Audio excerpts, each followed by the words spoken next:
Imagine this. Your husband, the man who promised to love you forever, is whispering sweet nothings to another woman right under your roof. Every single night, while you lie in the same bed, pretending to sleep. But what if that woman is actually you? What if you're the one crafting every word that's breaking your own heart?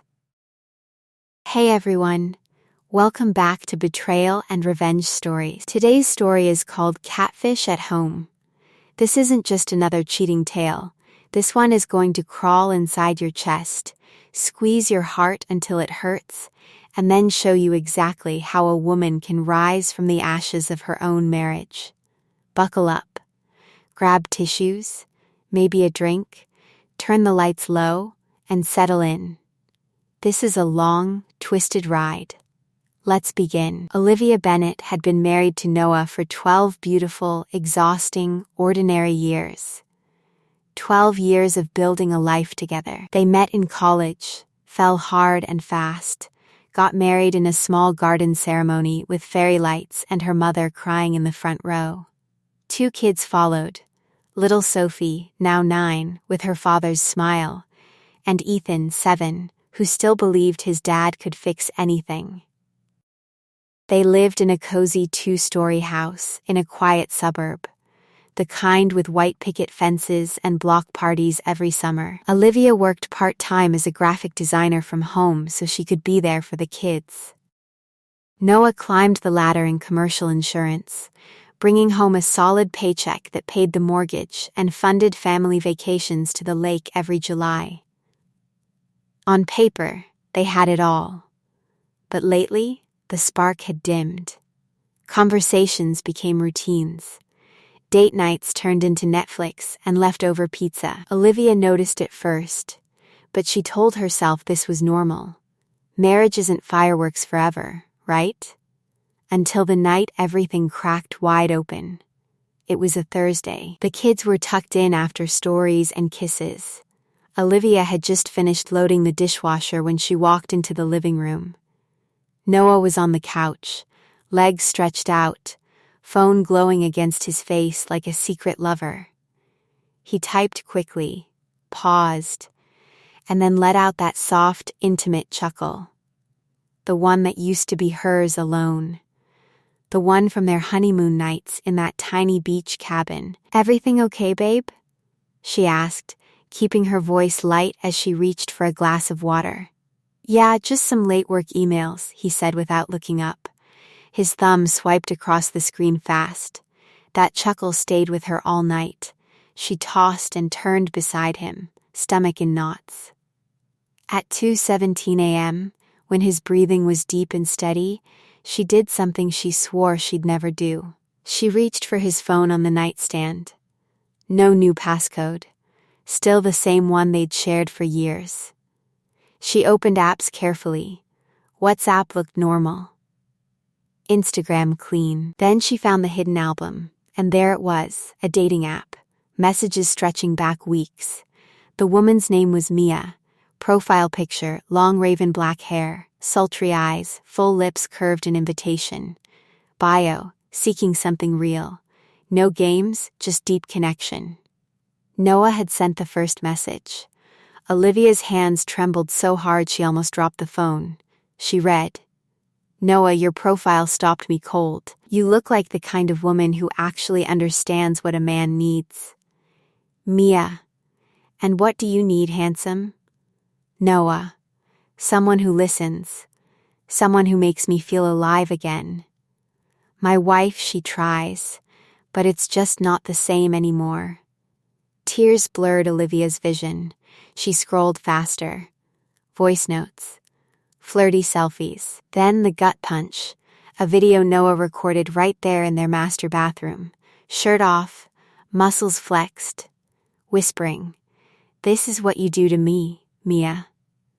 One look at your pictures and I'm gone." Olivia barely made it to the bathroom before she threw up. She sat on the cold tile floor, sobbing silently into a towel so she wouldn't wake him. Her entire world had just imploded in the middle of the night. Morning came. She made pancakes with fresh berries, poured his coffee exactly how he liked it, kissed his cheek as he headed out the door. "Have a good day, honey." Her voice didn't even shake. But inside, Olivia Bennett was gone. A new version had taken her place. Cold, calculating, furious. She wasn't going to cry and beg. She wasn't going to confront him yet. No. She would become Mia. She would make him fall so deeply that when the truth hit, it would destroy him. That afternoon, while Sophie and Ethan were at school, Olivia locked herself in the home office. She created the profile with stolen photos from an old Instagram model account. VPN on. Burner number, everything untraceable. She became Mia. Then, she waited. Noah took the bait in under 4 hours. His first message? "Hey gorgeous. Your smile in that second picture? Lethal. Tell me something real about you that no one else knows." Olivia typed back, heart pounding like a war drum, "I'm tired of fake connections. I want a man who's honest even when it hurts. Someone who chooses me completely." From that moment, the obsession began. Every day became a performance.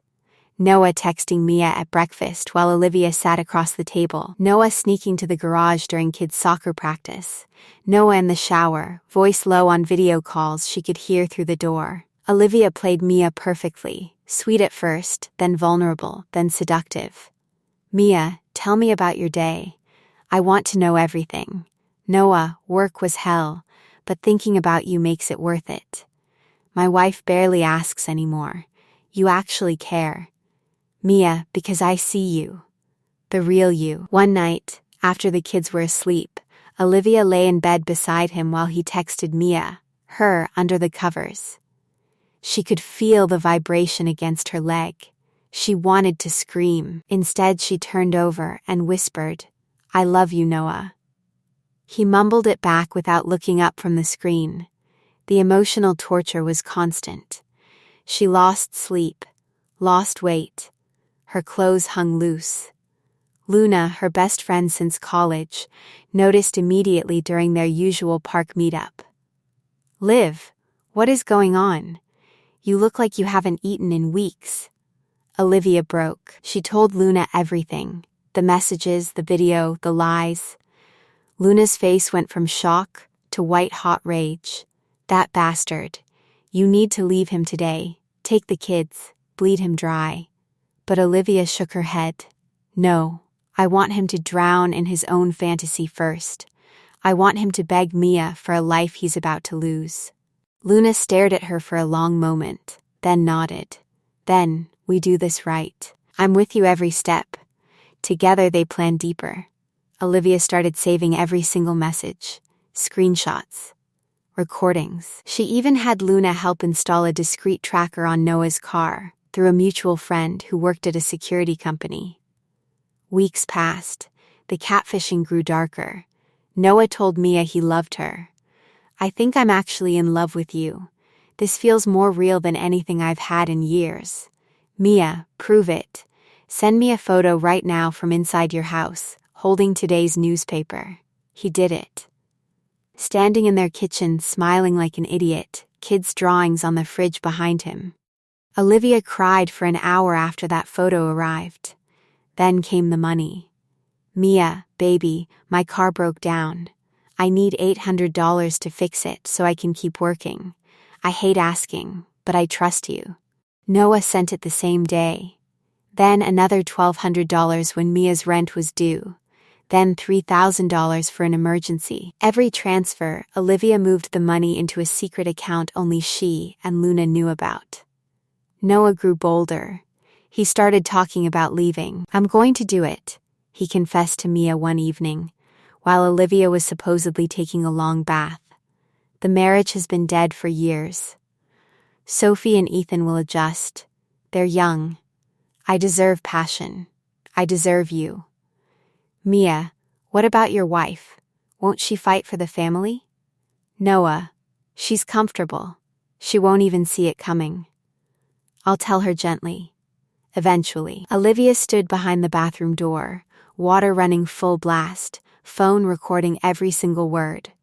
Her reflection in the mirror was someone she barely recognized, eyes hard, jaw clenched, tears streaming but silent. The night before the planned meeting, Olivia cooked his favorite meal. Ribeye steak, garlic mashed potatoes, expensive red wine. The kids were at their grandparents' for the whole weekend. Candlelight flickered across the dining table. "Do you still love me, Noah?" she asked softly, looking straight into his eyes. He paused, fork halfway to his mouth. "Of course I do. Why would you even ask that?" She smiled sadly. "Just making sure we're okay." That night she lay awake beside him for hours, listening to every breath, remembering every good year, every laugh, every promise. Tomorrow, it would all burn. The day of the meeting arrived. Noah left at 6 p.m., dressed sharper than usual. New cologne, the one she had bought him for their anniversary. "Big client dinner, babe. Might be late. Don't wait up." He kissed her forehead like nothing was wrong. Olivia waited 30 minutes, then drove to the downtown hotel. She checked into room 1408 under her real name. She scattered rose petals on the king bed, lit candles, queued up their old love playlist, slipped into the slinky red dress he used to say made her irresistible, did her makeup like she was going to war. Then she sat on the edge of the bed, heart steady now. At 8:07 p.m., came the knock. Olivia opened the door. Noah stood there with a bouquet of red roses and a bottle of champagne. Wearing that hopeful, excited grin, the grin died instantly. "Olivia? Where's Mia?" She stepped aside slowly, revealing the romantic setup inside. "Mia's right here, baby," she said, her voice calm as ice. "Surprise." Noah stumbled back against the hallway wall, face draining of all color. You set this up? All of it?" Olivia closed the door behind him and locked it with a soft click that echoed like a gunshot. 3 full months, Noah. 3 months I became your dream woman while you planned to throw away everything we built. While you drained our savings for your fantasy. While you told me you loved me every single night in our bed. She pressed play on her phone. His own voice filled the luxurious room. "I think I'm falling in love with you, Mia. The marriage has been dead for years. She won't even see it coming." Noah sank into the chair by the window, head in his hands, body shaking with sobs. "How long have you known?" "Since the very first night I found those messages." Her voice cracked only once. "I gave you chance after chance. Every single day I hoped you'd stop. Delete her. Choose us. But you went deeper. You sent money. You made plans to leave your own children." She dropped the thick folder into his lap.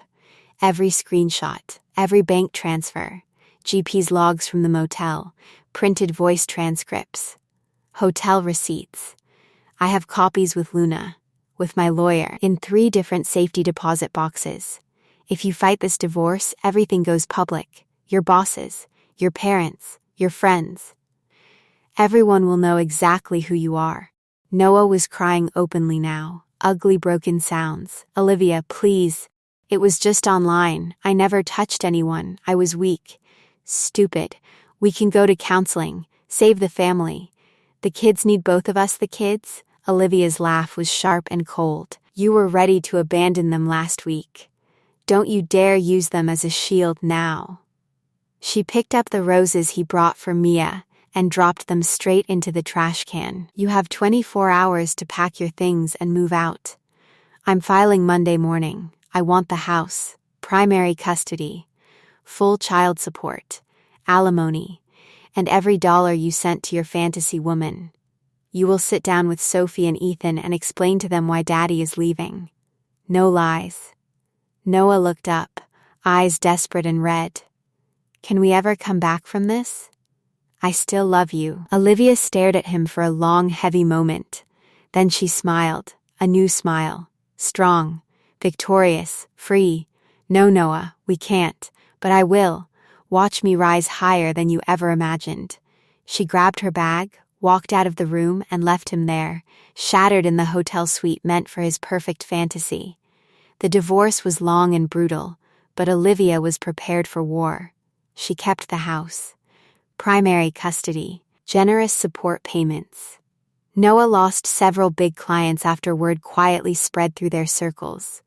Luna made sure the right people saw just enough. He ended up in a small, dingy one-bedroom apartment across town, driving the same old car, eating microwave meals alone. Olivia started therapy twice a week. She joined a gym and got stronger than she'd been in years. She took Sophie and Ethan on trips they'd only dreamed about. Disney World, beach weekends, all funded by the money Noah had sent to Mia. She launched an anonymous blog, sharing pieces of her story. It exploded. Thousands of women wrote to her, saying her courage gave them hope to leave their own toxic marriages. 6 months later, Noah showed up at the house on a quiet evening carrying cheap grocery store flowers and a crumpled handwritten letter. The kids were inside watching their favorite cartoon, laughing loudly. Olivia stepped onto the porch and closed the door firmly behind her. "You look terrible, Noah. I miss you. I miss our family. I made the biggest mistake of my life. Please, can we try again?" She tilted her head, studying the broken man in front of her. "You miss the version of me who didn't know what a pathetic, selfish liar you really are." Then, with perfect dramatic flair, she pulled out her phone right in front of him, opened the Mia profile, and deleted it forever, right there on the porch. "Goodbye, Noah. Don't come back." She walked inside, locked the door, and pulled her children into the tightest, warmest hug they'd had in months. "Mommy's got you," she whispered. "Always." From that day forward, Olivia Bennett became unstoppable. She grew her design business, found real happiness, dated when she was ready. Good men who respected her strength. She watched from a distance as Noah struggled, still paying every month, still living with the consequences of his choices. And every night when she tucked her kids in, she reminded herself, betrayal tried to break her, but instead, it rebuilt her stronger than ever. If you've ever been betrayed by the person you trusted most, know this deep in your bones: you are stronger than their lies. You can survive. You can rebuild. You can win. Drop it in the comments if Olivia's revenge gave you full-body chills and hope. Tell me honestly, what would you have done in her place? Confront him the night you found the messages? Or play the long game like she did? I read every single comment. If this story hit you hard, smash that like button, subscribe, and hit the notification bell. New betrayal and revenge stories drop every single week, and the next one is even darker, more twisted, and more satisfying. You do not want to miss it. Thank you for staying with me until the very end. You've got this. You are enough. See you in the next story.